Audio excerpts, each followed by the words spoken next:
इतना सब कुछ, इतने करोड़ रुपए, इतना सोना, इतनी करोड़ रुपए की गाड़ियां, प्रॉपर्टी के कागज जब्त हो सकते हैं, बरामद हो सकते हैं। तो सोचिए कि बाकी भतीजों और रिश्तेदारों के यहां पर क्या क्या मिलेगा। दूसरी चीज सोचिए कि अगर रेड अभी तो भतीजे पे हुई चन्नी साहब के, और उस भतीजे के पास करोड़ों रुपए मिल गए, नकद मिल गए, अगर ये रेड चन्नी साहब के अपने घर पर हो जाती तो सोचिए कितने करोड़ रुपए, कितनी संपत्ति मिलती। और तीसरी चीज सोचिए कि अगर चरणजीत सिंह चन्नी साहब 111 दिन की बजाय 5 साल पंजाब सूबे के मुख्यमंत्री रहे या रहे होते तो कितनी बेशुमार दौलत वो भ्रष्टाचार करके कमा सकते थे, कितनी उन्होंने कमाई होती। अगर 111 दिन में उनके भतीजे के घर से 10-10 करोड़ रुपए, सोने, गाड़ियां, 56 करोड़ की बैंक एंट्रियां, कागजात प्रॉपर्टी के मिल रहे हैं, सिर्फ 111 दिन में अगर इतना कमा लिया तो 5 साल में चन्नी साहब कितना कमाते, ये सोचिए। ये 3 चीजें आज सोचने वाली हैं। ये आपको भी सोचनी है, पंजाब की आवाम को, और हमको भी सोचनी है। क्या हम ऐसा पंजाब बनाना चाहते हैं जिस सूबे के मुख्यमंत्री पर नजायज रेते के खनन, नजायज रेते की माइनिंग के चोरी के आरोप लगे, उसके परिवार वालों के घरों से करोड़ों रुपए मिले? क्या फर्क रह गया? मैं आपसे पूछता हूं, क्या फर्क रह गया बादलों में और चन्नी साहब में? क्या फर्क है? जब इनकी सरकार होती थी तो इन्होंने अपने 7 स्टार होटल बना लिए,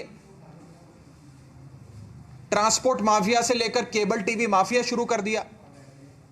अब चन्नी साहब की सरकार आई तो वो खुद रेता माफिया बनके करोड़ों रुपए कमा रहे हैं। बड़ी बड़ी एजेंसियों की रेडें इन पे हो रही हैं।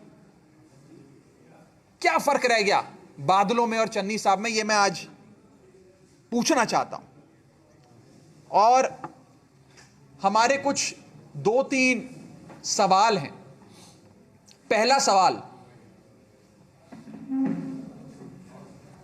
कि कहां से चरणजीत सिंह चन्नी साहब के भतीजे के पास करोड़ों रुपए, 56 करोड़ की बैंक एंट्रियां, लग्जरी गाड़ियां, प्रॉपर्टी के कागजात, इतना सारा पैसा, इतनी सारी दौलत कहां से आई?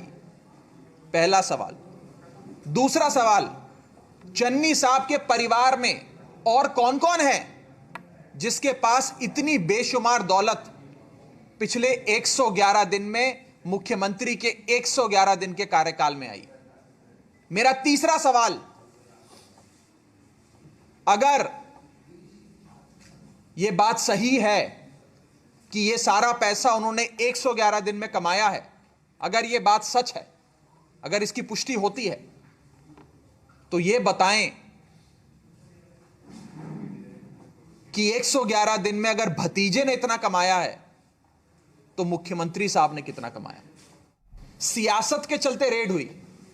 अगर सियासत के चलते भी रेड हुई तो चन्नी साहब तो कहते हैं मैं बड़ा गरीब हूं, मेरे पास तो धन दौलत संपत्ति नहीं है, मैं तो बड़े गरीब घर से आता हूं।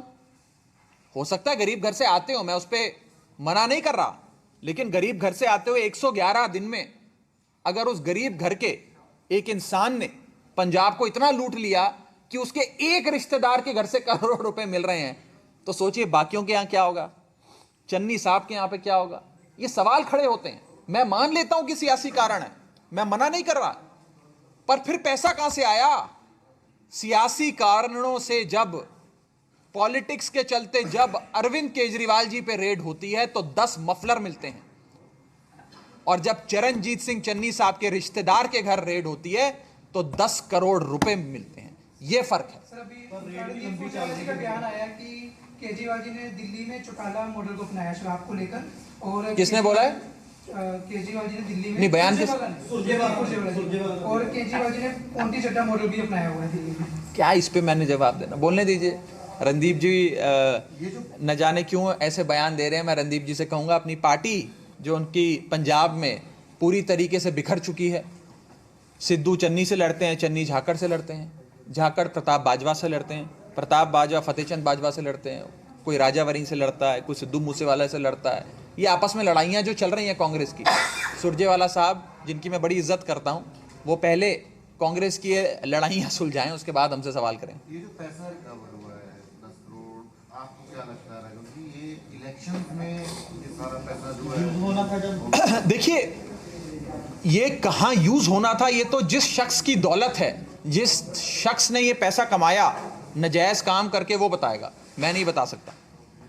लेकिन वो शख्स जिसे मुझे बताया जा रहा है कि चन्नी साहब के मुख्यमंत्री बनने से पहले उसके पास इतनी धन दौलत संपत्ति नहीं थी, इतना पैसा नहीं था, इतनी दौलत नहीं थी। 111 दिन चन्नी साहब मुख्यमंत्री रहे और 111 दिन में उसके पास इतनी संपत्ति आ गई, इतनी दौलत आ गई। कहां से आई? 111 दिन में ऐसा क्या हुआ, ये मैं पूछना चाहता हूं, या आप सब सोचें। तो इसका मतलब तो यह हुआ ना कि चन्नी साहब ने 111 दिन में बादलों को और कैप्टन साहब को भी करप्शन में पीछे छोड़ दिया, बहुत पीछे छोड़ दिया, और बड़ी लंबी लकीर खींची है चन्नी साहब ने।